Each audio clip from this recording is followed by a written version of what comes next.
Très heureux de savoir que vous avez tous traversé avec nous ainsi très belle année à tous les téléspectateurs du magazine Excellence. Ce premier numéro de l'an 2024, nous recevons pour vous Patrick Onoya, cadre de l'UDPS, président de l'ASBL Action Fachi 2023. Bonne année.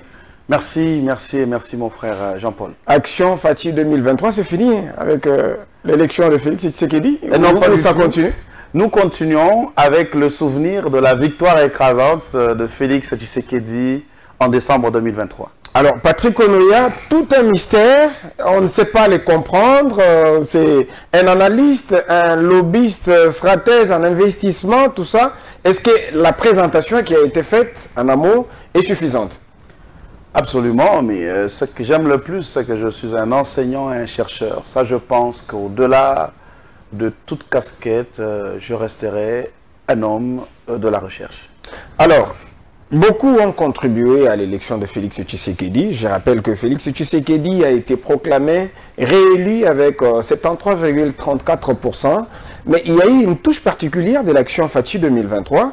Je parle de vous, Patrick Onoya. Qu'est-ce que ça vous fait maintenant de le voir pour un deuxième mandat chef de l'État en RDC? Je dirais avant tout le sentiment du devoir accompli. Lorsque nous avons publié notre recueil de 75 actions clés du chef de l'État, nous avons tenu à apporter effectivement notre touche à la réélection du chef de l'État en démontrant ce qu'il a fait. Et nous avons fait un travail de... À travers les 75 actions clés du chef de l'État. Exactement, à travers les 75 actions clés du chef de l'État, mais aussi à travers la mobilisation de cette classe de la population qui est la nôtre, celle des étudiants. Si vous avez été partout, hein, dans beaucoup d'universités. Exactement, c'est notre milieu. Avec le projet 1 hectare pour un étudiant. Et nous sommes contents que le chef de l'État a abordé son deuxième mandat dans le même sens que nous, c'est-à-dire de faire de l'agriculture, sinon de l'agro-industrie, son cheval de bataille, le cheval de bataille de la diversification de l'économie de la République démocratique du Congo. Et nous sommes contents d'avoir été des précurseurs, n'est-ce pas, de cette démarche. Est-ce qu'en le faisant, sans être financé par le gouvernement congolais, ni par une structure de la présidence, est-ce que vous vous attendiez à une récompense, un poste ministériel par exemple? Bon, je pense que en tant que Congolais, si on me le propose, je ne refuserai pas, autant que le chef de l'État m'a déjà proposé, n'est-ce pas, d'être administrateur à la Congolaise des voies maritimes. J'ai oublié de vous présenter aussi sous cette casquette-là. Naturellement, oui, je n'ai pas refusé parce que c'est servir le pays. Oui. Mais comme je l'ai dit, nous avons commencé ce projet 1 hectare pour un étudiant sans attendre un financement de la présidence. Ici, au mois de janvier, nous lançons les activités. D'ici la fin du mois de janvier, nous avons lancé la maison de l'étudiant agricole. Ça signifie que c'est un cadre, n'est-ce pas, d'épanouissement des étudiants. Parce que, rappelez-vous, je vais vous informer que nous avons déjà plus de 1000 étudiants, n'est-ce pas, qui ont souscrit au projet 1 hectare pour un étudiant ici dans la ville de Kinshasa. Toutes les universités confondues. Hein. Toutes les universités confondues, n'est-ce pas? Et cela nous réjouit. Je rappelle que vous avez été à l'UNIKIN, vous avez été à l'UPEN. Oui. Vous avez été récemment à Révérend Kim. Nous avons été aussi à l'UNIKIN. Oui. Et très bientôt, nous serons à l'USEKIN et nous serons aussi à l'UPC. Donc, nous continuons notre périple. Et déjà, 1000 souscriptions. Cela démontre l'intérêt que les étudiants ont.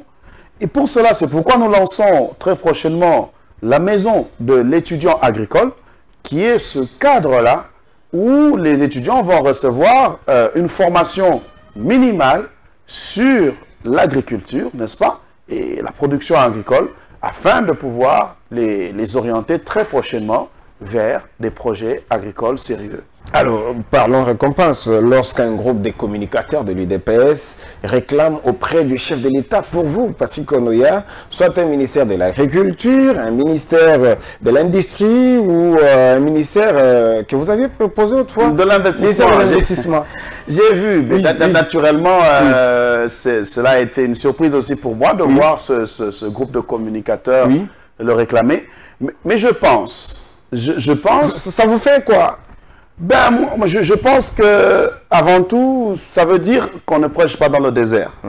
C'est que ces personnes pensent que nous pouvons servir le pays à ce niveau-là.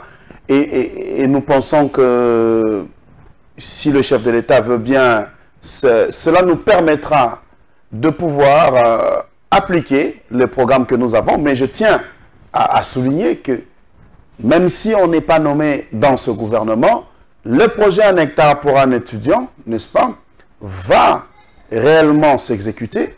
Nous travaillons déjà, nous sommes très avancés sur des financements internationaux, n'est-ce pas, qui vont appuyer parce que nous n'allons pas faire seulement la dimension agriculture, mais nous allons faire aussi l'industrie. C'est-à-dire qu'avec les 100 000 hectares qui nous ont été octroyés à Songololo, nous allons développer, au moins avec les étudiants de la ville de Kinshasa et du Congo central, 10 000 hectares. Et ces 10 000 hectares de manioc, nous allons faire, dans le volet agro-industriel, nous allons faire la farine de manioc pour le foufou et la farine de manioc panifiable pour le pain. Donc, nous allons évoluer à ce niveau-là. Mais nous ne comptons pas nous limiter là. Nous comptons développer à terme, n'est-ce pas, un projet agro-industriel dans les 26 provinces, partout où il existe une université ou un institut supérieur en République démocratique du Congo. Mais pour revenir vers votre observation, nous disons, ce que nous comptons déjà faire... On le veut ministre de l'Agriculture? Ben, je ne dirais pas non. Je dirais que ce serait un cadre, n'est-ce pas, pour appliquer ce que nous faisons déjà. Et que nous allons appliquer, même si on ne nous nomme pas. Alors, on va y revenir. Patrick Onoya, parlons un peu politique, puisque Félix Tshisekedi, c'est ça qui fait l'actualité, est réélu président de la République démocratique du Congo.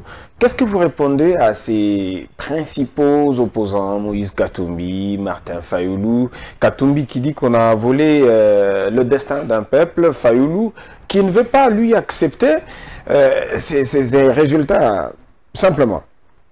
Vous savez, on se pose une question. Il y a aussi Mukwege qui demande la réorganisation des élections. Les chrétiens se poseraient une question. Est-ce que le diable peut se convertir? C'est-à-dire? Même Dieu sait que le diable ne se convertira pas. Oh. Cela veut simplement dire qu'un mauvais perdant ne peut pas accepter, n'est-ce pas, la réelle vérité des urnes. Lorsque l'on voit l'écart et l'innovation de Kadima, qui est la publication bureau de vote par bureau de vote, nous aurions bien voulu entendre M. Moïse Katumbi ou M. Martin Fayulu que de dire, par exemple, à Boutembo, c'est faux. N'est-ce pas? C'est moi qui ai gagné. Je prends... Vous voulez qu'il apporte de preuves? Qu'il apporte de preuves. Ne fût-ce que de se manifester. Ouais. N'est-ce pas? Bureau de vote après bureau de vote, cela a été fait pour donner le temps à tous ceux qui pensent que c'est une farce de pouvoir se manifester. Moïse Katumbi a battu un record impressionnant dans le Grand Katanga. Ouais. Et personne, n'est-ce pas, personne n'a contesté. Ouais. Et Martin Fayulu a battu le record dans son terroir, je crois que Gungu, si j'ai bonne mémoire, c'est là où il a eu aussi. Tchangou, ça a été, il a nuancé, n'est-ce pas? Mais aussi, il ne faut pas oublier que le vote de cette année a été un vote de patriotisme. Un vote de patriotisme. Absolument. Un vote de patriotisme parce que au cours de cette campagne, il y avait la guerre avec l'Est. Le fait de savoir que le futur président doit en finir avec la guerre avec le Rwanda. Ça doit être un président suffisamment déterminé à pouvoir en finir. Et malheureusement, Moïse Katumbi, depuis que la guerre a commencé, n'a pas pu citer ne fût-ce que le nom de Kagame. Et pendant la campagne électorale, il n'a pas pu le faire. Mais plutôt, le candidat numéro 20, Félix Tshisekedi, est monté au créneau, a montré la détermination. Mais il avait quand même dit qu'il n'était pas l'âge pour se plaindre et qu'il serait à mesure de répondre à toute provocation. Hein. Au minimum, le Congolais lambda a eu besoin de citer l'ennemi que tout le monde connaît. Et ça, le candidat Moïse Katumbi n'a pas été à même, n'est-ce pas, de le citer, pendant qu'il y a autant de preuves. Vous vous rappellerez que le ministre des Affaires étrangères a réuni les diplomates pour leur montrer les preuves, n'est-ce pas, des incursions rwandaises. Et au-delà de cela, avec tous ces éléments, et vous vous rappellerez que les massacres de Kishiché ont été suffisamment documentés par le gouvernement et remis aux Nations Unies. Ouais. C'est-à-dire qu'il y a un ensemble de preuves. On a aussi, par exemple, la Grande-Bretagne qui clairement a remis en cause les financements qu'il octroyait au Rwanda. Pourquoi? Oui. À cause de l'implication du Rwanda dans la guerre en République démocratique du Congo. Cela veut dire que, avec toutes ces preuves de l'implication du Rwanda et en particulier de Kagame, le peuple congolais attend à voir un chef suffisamment déterminé pour en finir. Et Félix Tshisekedi l'a démontré à plusieurs titres. Eh bien, le vote patriotique a eu raison de Félix Tshisekedi. Félix Tshisekedi, vous allez dire Étienne Tshisekedi, mais comprenez. Je comprends que c'est votre famille, la famille politique de Patrick Onoya, qui est l'UDPS. Je rappelle qu'il est ici en tant qu'analyste politique, membre de l'UDPS, cadre de l'UDPS, mais il est aussi patron de son ASBEL, qui est Action Fachi 2023, qui continue, vous l'avez dit. Tout à fait. Alors, Patrick Onoya, quelle analyse vous faites de ces gestes de partenaires internationaux? Il y a par exemple les États-Unis qui ont pris note de l'élection de Félix Tshisekedi à la tête du pays. Il y a la personnalité politique française, Marine Le Pen, qui a salué la victoire écrasante de Félix Tshisekedi, et à eux s'ajoutent aussi quelques présidents africains. Nous citons Denis Sassou Nguesso, qui l'a fait hier, et il y a aussi le président du Kenya et bien d'autres présidents. Burundi, oui, voilà, Pierre Nkurunziza, qui était d'ailleurs le premier à le faire. Exactement. Oui. Moi, j'attends les félicitations de Paul Kagame jusqu'à présent. De Paul Kagame? Oui, parce qu'il est très bien informé de la politique congolaise. Il devrait aussi présenter ses félicitations à Félix Tshisekedi. Mais nous atteignons un stade... Ceci s'est fait avant que la Cour constitutionnelle ne puisse rendre public ici, nous avons les résultats définitifs de la présidentielle. Nous avons affaire à une victoire écrasante. 70% et plus. Oui, mais n'oubliez pas qu'il y a eu des irrégularités. La meilleure, c'est que ces irrégularités ont eu lieu dans des coins reculés. On parle de Massimanimba, on parle de petits coins. Mais on ne cite pas les grands centres, n'est-ce pas? Et je félicite M. Kadima, qui a dit que tout celui qui a utilisé une machine à voter à la maison, s'il y a les preuves, il sera sanctionné. Nous attendons, nous attendons les sanctions. La population attend la sanction de tous ces dignitaires parce que des noms ont été cités, n'est-ce pas? Et il est important que les sanctions suivent afin de légitimer, afin de crédibiliser davantage la victoire, n'est-ce pas, de Félix Tshisekedi. Parce que ce n'est pas s'il y a eu fraude dans un petit village, que ce soit Miabi, que ce soit Massimanimba ou Kambov, n'est-ce pas, qui est minoritaire, n'est-ce pas? S'il y avait ce genre de pratique à Kinshasa, par exemple, à Lubumbashi, à Goma, eh bien, on pourrait se dire que cela pouvait influencer le vote, n'est-ce pas? Mais c'est tout à fait minoritaire, et ces dignitaires-là, je suis désolé, devront être sanctionnés parce que nous avons besoin d'un mandat légitime, d'un mandat crédible de Félix-Antoine Tshisekedi Tshilombo. Alors parlons de cette déclaration. Ici, c'est un politicien scientifique qui parle. Je préfère qu'on analyse ensemble avec vous, prof, ici sur le plateau. Au second mandat de Fachi 20, la science sera au service du pouvoir. Fin des citations. Comment vous interprétez ça? Merci beaucoup. Il s'agit de vous. Hein. Merci beaucoup. Bah, je me disais, ben voilà, j'ai comme l'impression d'entendre parler, m'entendre parler. Ouais. Allez, on va y aller mollo. Allez-y. Il est important. Mon feu père disait, il y a un bonheur d'être dernier. Il y a un bonheur d'être dernier. Il disait pourquoi il le disait? Pourquoi? Il dit parce que le dernier a l'avantage de voir les erreurs de ceux qui l'ont précédé, de ceux qui ont été les premiers. Quelles sont les erreurs qu'ils ont commises, n'est-ce pas?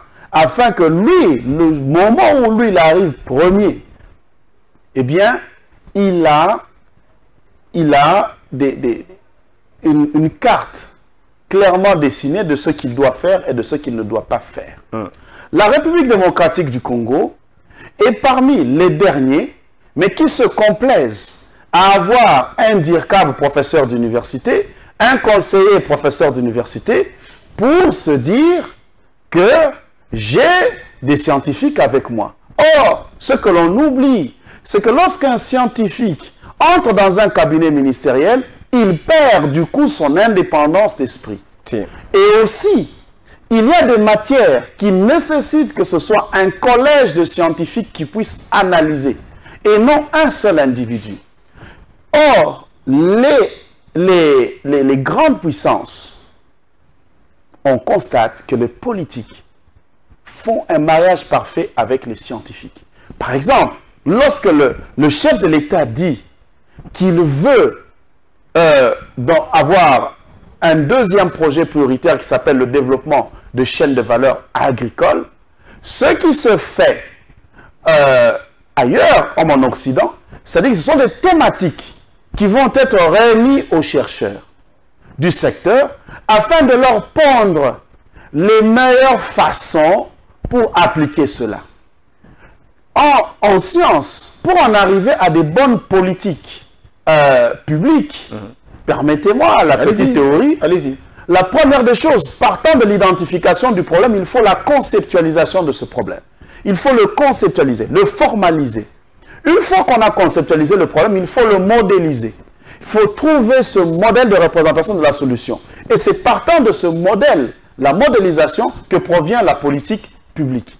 En ce moment-là, on est sûr que le processus scientifique, la méthodologie a été respectée pour que les politiques publiques qui sont appliquées sont immuables. Ça signifie qu'ils ont suivi le processus qui convient. Et dans les cabinets ministériels, que ce soit la présidence de la République, ça ne suit pas ce processus. Je prends un exemple. Nous avons eu ici, de toute façon, Fachi a déjà gagné, donc on peut parler de ce qui n'a pas marché. Ouais. On prend le cas de blocs pétroliers. Nous vantons très rapidement, là, les blocs pétroliers, on va vendre 27 blocs pétroliers, ainsi de suite. Et du coup, qu'est-ce qui se passe? Ça, c'est un laboratoire. Un petit laboratoire d'un cabinet qui le fait. Et qui sort une matière... Ça n'a pas existé. Hein. Qui sort une matière qui subit une contestation. Vous comprenez? Mais en réalité, lorsqu'on analyse dans le fond, on se rend compte que on aurait pu approfondir encore davantage le dossier. Vous comprenez? Mais si le chef de l'État, comme actuellement, dans le domaine des hydrocarbures, amène la matière aux scientifiques, réfléchissez, dites-moi quelle est la meilleure façon. On va lui faire ressortir des options. Option A, option B, option C. Axe stratégique A. On analyse... En parlant des scientifiques, d'une manière pratique, des conseillers? Non, je parle réellement des universités. Oui. C'est-à-dire que le chef de l'État doit avoir un avis indépendant. Okay. Je dis bien que tout professeur d'université, tout chercheur... Des éléments qui se retrouver, oui. Tout chercheur qui se retrouve dans un cabinet ministériel ou présidentiel devient un féodé. Oui. Pourquoi? C'est une évidence. Parce que vouloir ou pas, on ne va pas chercher à frustrer outre mesure l'autorité. Ouais. On va voir ce que l'autorité veut, on va se débrouiller pour calquer une solution par rapport à cela. Mais si on laisse les universités lui donner les solutions, ils vont lui présenter des solutions indépendantes. À lui de les prendre ou de ne pas les prendre. Mais au moins, on le lui aura dit. Et ça, c'est très important. Parce que lorsque vous prenez une voie contraire à ce qui a été recommandé, le jour où vous vous cassez les dents, vous vous rappelez très vite de la bonne direction à prendre. Et ça, c'est ça qui nous manque. Vous vous rappellerez, Margaret Thatcher, par exemple, avec l'école de Chicago. Vous avez qui était le couple Reagan-Margaret Thatcher. Mais lorsqu'on parle de l'école de Chicago, mais nous voyons un ensemble d'économistes, n'est-ce pas, qui ont pondu des théories, naturellement, qui ont marché ou qui n'ont pas marché, mais ce sont des politiques qui sont appuyées sur les scientifiques. Mais chez nous, regardez, c'est à peine Félix Tshisekedi qui a tenté de faire renaître la recherche scientifique. Mais quel est ce pays qui a pu se développer sans une identité scientifique? Ça n'existe pas. Donc du coup, on veut une chose et son contraire. En ce deuxième mandat que moi j'appelle le mandat de l'honneur, il est important que la compétence, il est important, n'est-ce pas, que réellement les valeurs soient au centre. Et pour cela, même dans le casting, n'est-ce pas, du gouvernement, eh bien, il serait important de savoir qui peut être ministre, qui peut être mandataire. Mais je suis d'accord. De toute façon, je suis bénéficiaire d'une ordonnance présidentielle. Donc, je dois être modeste dans mon discours. Mais je dis aussi que lorsqu'on dit société commerciale, une société publique commerciale, ça signifie qu'il y a un côté de compétitivité. Mais si ce n'est que pour une récompense politique, simplement, qu'on nomme un mandataire, alors ces sociétés commerciales ne seront jamais commerciales parce que les mandataires ne le sont pas. Ils ne le sont pas dans leur tête. Donc, nous disons ici au président Félix Tshisekedi, à qui nous disons encore félicitations, eh bien, d'un point de vue méthodologique, lorsque vous observez même l'organisation des ministères au niveau du gouvernement, vous voyez qu'il y a un problème de cohésion. Ça manque. Chaque ministre qui essaye de faire quelque chose à sa manière. Non. Et généralement... Et si vous étiez demandé d'écouter le récent gouvernement qui a fini avec Félix Tshisekedi, quelle cote vous réservez à ce gouvernement? Gouvernement d'idées warriors. Le gouvernement des warriors, moi je crois que, comme je le dis... sans complaisance. Écoutez, sans complaisance, ça signifie que c'est l'homme de science qui doit parler. Si. Sans complaisance... Si, à mon introduction, je parlais d'un homme scientifique, politique. Sans complaisance, je dirais qu'il y a eu un péché d'abord d'ordre méthodologique et d'ordre de management de ce gouvernement. Et cela va se manifester par le fait que les projets qui ont réussi, ce sont les projets pour lesquels le chef de l'État était derrière. Observez. Si. Tout projet pratiquement qui a réussi, c'est le projet pour lequel le chef d'or se réveille, était personnellement impliqué. Et c'est ça qui démontre qu'il y a une faille. Il y a une faille sur le management du gouvernement et j'ai un article que j'ai écrit à ce sujet. C'est-à-dire qu'on doit améliorer le management du gouvernement. Mais le management du gouvernement commence par le bon casting. Parce que faut-il que l'on comprenne être ministre, c'est quoi? N'est-ce pas? Nous avons vu des ministres s'exhiber comme des quidam, comme ça, sans comprendre exactement c'est quoi la fonction de ministre. Donc, nous pensons que... Concrètement, qu'est-ce que vous demandez au nouveau chef de l'État, Félix Tshisekedi? Au nouveau chef de l'État, je demanderai concrètement deux choses. La première des choses, c'est vrai que ça ne sera pas facile, mais il est important que la compétence soit au centre, n'est-ce pas, du recrutement, si je le dirais ainsi. On ne vient pas apprendre le travail en étant ministre. On sait ce qu'on a à faire à un ministère avant d'être ministre. C'est ça qui va l'aider, c'est ça qui doit être le critère fondamental. Secondo, je veux demander au chef de l'État de fournir un effort pour avoir ce mariage parfait entre politique et scientifique.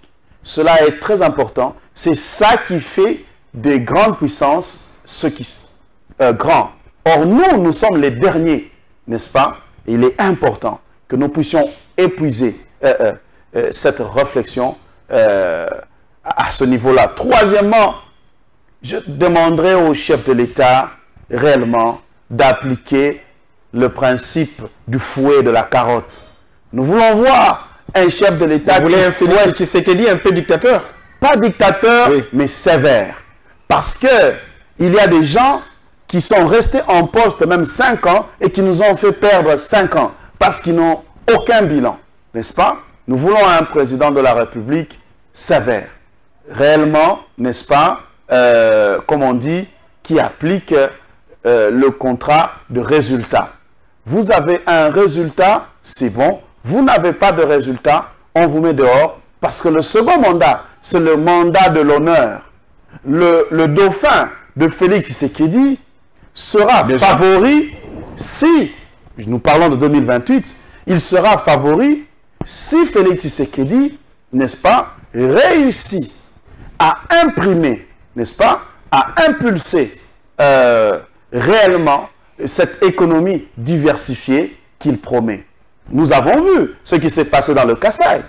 Il y a réellement eu des tournements. Et tout le monde le sait. Nous voulons beaucoup plus de sanctions, être beaucoup plus sévères, n'est-ce pas, afin que les gens se rendent compte que le pays est dans un gouffre. Et on a besoin d'être tous sérieux pour sortir le pays du gouffre. Patrick Konoya, nous touchons vraiment à la fin de cette émission. Votre mot de la fin? Mon mot de la fin est d'abord souhaiter une bonne année à tout le monde et en particulier au président de la République réélu, mais aussi à mon secrétaire général, Augustin Kabouya, Mwanabouté. Mais surtout, nous voulons dire que nous sommes pleins d'espoir et que la population soit pleine d'espoir que ce mandat de Félix Tshisekedi a 2 objectifs: la diversification de l'économie et la défense, particulièrement en finir avec la guerre de l'Est. Faisons confiance à Félix Tshisekedi tel que nous l'avons fait à travers les urnes et nous n'allons pas le regretter. Ainsi prend fin ces tout premiers numéros de l'an 2024, le tout premier numéro du magazine Excellence. Merci à toute l'équipe qui m'a tenu compagnie. Je vois Francis Beya, Gaël, sous la coordination de Gilbert Biladi. Bonne et heureuse année, encore une fois, à tous les téléspectateurs de ces précieux magazines, cette précieuse émission. Je vous aime. À la prochaine.